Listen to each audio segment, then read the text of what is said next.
नमस्कार दोस्तों, मैं आपका होस्ट एंड दोस्त आपका बहुत बहुत स्वागत करता हूं आपके अपने YouTube चैनल जैन शक्ति में। बड़े फ्रेंड्स, अगर आपने भी किसी भी NBFC के माध्यम से लोन लिया है और आप किसी कारणवश उसका भुगतान करने में असमर्थ हैं, मेरा आपसे रिक्वेस्ट है वीडियो को आप बिल्कुल भी स्किप ना करें। अगर आप वीडियो को स्किप करते हैं, जो मैं आपको इस वीडियो में इन्फॉर्मेशन देने वाला हूँ आपको अच्छे तरीके से समझ में नहीं आएगा। और गाइस, अगर आप पहली बार हमारे YouTube चैनल पर हैं और आप चाहते हैं हम आपके लिए इसी प्रकार की इन्फॉर्मेशन लेकर के आते रहें, कृपया करके आप हमारे YouTube चैनल को जरूर सब्सक्राइब करें और सब्सक्राइब करने के बाद में बेल आइकन को प्रेस कर दें और ऑन कर दें ऑल नोटिफिकेशन को। उससे क्या होगा, कोई भी हमारे द्वारा वीडियो लेकर के आ जाएगा, उसके नोटिफिकेशन आपको सबसे पहले मिल जाएगा। तो चलिए अधिक समय न लेते हुए वीडियो को स्टार्ट करते हैं। अगर आप इस वीडियो को हमारे फेसबुक पेज पर देख रहे हैं तो कृपया करके आप हमारे फेसबुक पेज को जरूर लाइक कीजिएगा।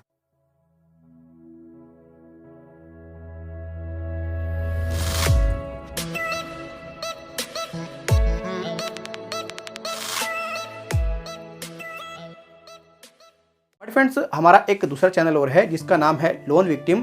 वहाँ पर जो विक्टिम के साथ में गलत कार्य करते हैं ये बैंक NBFC वाले, उनकी रिकॉर्डिंग्स वगैरह आपको मिलती हैं। अगर आप उनमें इंटरेस्टेड हैं, सुनना चाहते हैं तो गाइज लिंक वीडियो के डिस्क्रिप्शन बॉक्स में दिया है, आप जाकर के उस चैनल को जरूर सब्सक्राइब कर दीजिएगा। बट फ्रेंड्स, आप लोग सभी जानते हैं ये कुछ ऐसी NBFCs हैं जो कि इलीगल काम कर रही हैं, गलत काम कर रही हैं, व्यक्ति को लोन देती हैं, लेकिन जब व्यक्ति इनसे लोन ले लेता है और लोन का भुगतान करने में अगर एक दिन की भी देरी करता है, उसको डराते हैं, उसको धमकाते हैं, उसको प्रताड़ित करते हैं, उसकी इज्जत पर पूरे तरीके से प्रहार करते हैं। मेरे एक सब्सक्राइबर हैं जिनका नाम है जयदीप। जयदीप ने मुझे बताया, सर मैंने आज से कुछ टाइम पहले ट्रू बैलेंस से लोन लिया था, बट मैं उसका भुगतान करने में असमर्थ रहा। उसके बाद में जो रिकवरी एजेंट हैं उन्होंने बहुत ज़्यादा मुझे प्रताड़ित किया, मुझे बहुत ज़्यादा परेशान किया, मुझे बहुत ज़्यादा हरास किया। मैं लगातार इनसे वक्त मांगता रहा, लेकिन इन्होंने किसी प्रकार का मुझे कोई वक्त नहीं दिया और इन्होंने मेरा जो लोन है 10,000 का उसको 30,000 रुपये बना दिया विद इंटरेस्ट। अब मैं क्या करूं, कैसे करूं?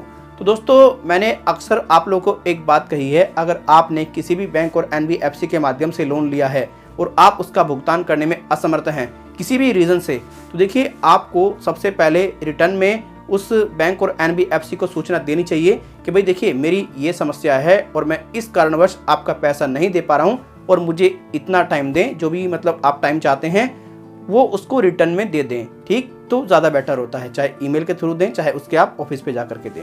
लेकिन दोस्तों, अगर आपने किसी भी बैंक और NBFC से लोन ले लिया, ठीक है, आपका कोई इशू हो गया, आप पेमेंट नहीं कर पा रहे हैं और आप ना तो बैंक को सूचना दे रहे हैं ना NBFC को किसी प्रकार की जानकारी देते हैं, तो वो गलत है। तो ऐसा ही मेरे सब्सक्राइबर के साथ में हुआ, इन्होंने पूरे तरीके से इग्नोर कर दिया, किसी चीज़ पर कोई ध्यान नहीं दिया, तो इनका जो लोन अमाउंट है उन्होंने बहुत ज़्यादा बढ़ा दिया। अब दोस्तों, इस केस में क्या होता है, व्यक्ति बहुत ज़्यादा डर जाता है, घबरा जाता है कि मेरा जितना अमाउंट है मुझे अब उतना नहीं, उससे दुगना पे करना पड़ेगा। लेकिन दोस्तों, मैं आपको बता दूं, आपने जो भी लोन लिया है ये लोन अनसिक्योर्ड की कैटेगरी में है, राइट। जब इनका पैसा नहीं मिलेगा तो ऑटोमेटिकली इन्हें अपना पैसा मतलब लेने के लिए कुछ ना कुछ करना पड़ेगा। ये चाहेंगे कि भाई किसी भी तरीके से जो मेरा एक्चुअल अमाउंट है वो निकल जाए। आप चाहते हैं कि भाई आपको जो पेनल्टीज लगी है वो हट जाएगी। अगर आप इन्हें कॉन्टैक्ट करोगे तो ये आपको और बढ़ा चढ़ा करके बताएंगे कि हाँ भाई इतनी पेनल्टी लग गई और जल्दी से जल्द पे कर दो, फिर वरना इतनी लग जाएगी। दोस्तों देखिए, आप एक बात ध्यान रखिए, गरज उसको है, पैसा उस NBFC का फंसा है तो वो आपके पास आएगी, ना कि आप उसके पास जाएंगे। आप पूरे तरीके से पेमेंट ना कर पाएं और अमाउंट बहुत ज़्यादा बढ़ा दिया हो तो उस पर ध्यान ही ना दें।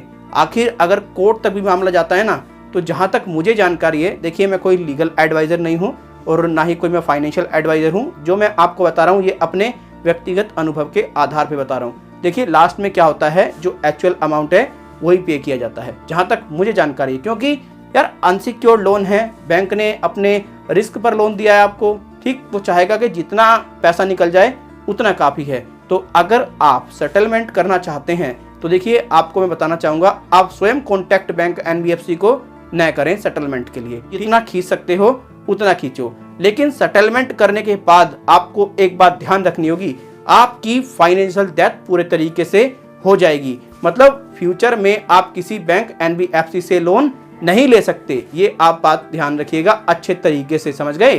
दोस्तों, मैं आपको एक बात कहना चाहूँगा, देखिए बहुत सारे यूट्यूबर आपको ऐसे भी गाइड करते हैं कि अगर किसी बैंक NBFC ने आपके साथ में गलत किया है आप उसका भुगतान मत करो। लेकिन मैं आपको अक्सर कहता हूं, अगर किसी बैंक और एनबीएफसी ने आपके साथ में गलत किया है, भुगतान की तो एक तरफ बात छोड़िए, जो उसने गलत किया है, जो उसने आपके साथ में मानहानि की है, आप उसका कंपनसेशन लें और जाइए कंज्यूमर फोरम में जाकर के एक केस फाइल कर दीजिए उसके खिलाफ। ये सबसे बेस्ट तरीका है, सबसे बेस्ट तरीका, ठीक। अदरवाइज देखिए, आप पैसा नहीं देंगे तो आपका सिविल तो खराब होगा ही होगा, साथ ही पूरे तरीके से आपकी फाइनेंशियल डेथ हो जाएगी जब आप सेटलमेंट करेंगे। तो मेरे हिसाब से तो सेटलमेंट ठीक नहीं है। और मैं तो आपको यही कहूँगा, देखिए आप ऐसी कॉल को अवॉइड कीजिए इसमें से आपको बताए जाते हैं रिकवरी एजेंटों के द्वारा कि हम आपका जो लोन है, जो आपका लोन 40,000 का है, उसको हम सिर्फ और सिर्फ 10,000 रुपये दीजिए, हम आपकी प्रॉब्लम को सॉल्व करा देंगे, आपका इतने रुपये में हम सेटलमेंट करा देंगे। दोस्तों, ऐसे जो रिकवरी एजेंट हैं ये पूरे तरीके से आपका पैसा लूट लेते हैं और आपके साथ में गलत हो जाता है। अगर कोई ऐसे सेटलमेंट का आपके पास में कोई मैसेज आए, कॉल आए इतने % में, तो आप डायरेक्टली उस एनबीएफसी या बैंक से बात करें, ठीक। रिकवरी एजेंटों के चक्कर में ना पड़ें, क्योंकि ये क्या करते हैं, अपने अकाउंट्स वगैरह में पैसा ले लेते हैं और फिर भाग जाते हैं, रफू चक्कर हो जाते हैं, फिर आप उनको ढूंढते रहें, आपके साथ में लूटपाट हो जाती है। तो दोस्तों, मैंने अपने जो सब्सक्राइबर हैं उनकी प्रॉब्लम को सोल्व कराया। मैंने बात की ट्रू बैलेंस से, तो उन्होंने कहा ठीक है, जो एक्चुअल अमाउंट है वही पे कर दें, वो उनसे कह दीजिएगा, वही बेटर है। तो दोस्तों, मैं आपको बताना चाहूँगा, आप कभी भी डरे ना, घबराए ना। अगर आपका लोन 10,000 का 25,000 बना दिया है, 30,000 बना दिया है, 40,000 बना दिया है, एक्चुअल में लास्ट में क्या होता है, वही अमाउंट पे करना पड़ता है जो आपका एक्चुअल अमाउंट है। देखिए दोस्तों, क्या होता है, ये चाहते हैं कि जितना व्यक्ति से काटा जाए काट लो, लेकिन आपको भी पूरे तरीके से जागरूक होना जरूरी है, आपको भी पूरे तरीके से अवेयर होना जरूरी है, आपको भी चीज़ों को समझना बहुत जरूरी है।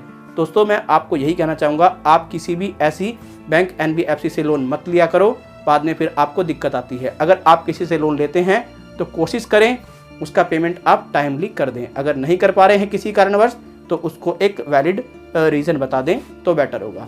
उम्मीद इस वीडियो के माध्यम से आप अच्छे तरीके से समझ गए होंगे क्या सारा मामला है। अब आप सेटलमेंट को भी समझ गए होंगे, आप ये भी समझ गए होंगे अगर हैवी पेनल्टी लग जाए तो आपको क्या करना चाहिए, आपको इनको इग्नोर करना चाहिए या नहीं करना चाहिए। धन्यवाद। फिर मिलूंगा किसी और वीडियो में। अपना ख्याल रखें, अपने परिवार का ख्याल रखें। और कोई जानकारी हो कमेंट कर दें, ईमेल कर दें, पूरे तरीके से आपको रेजोल्यूशन देने का हम प्रयास करेंगे।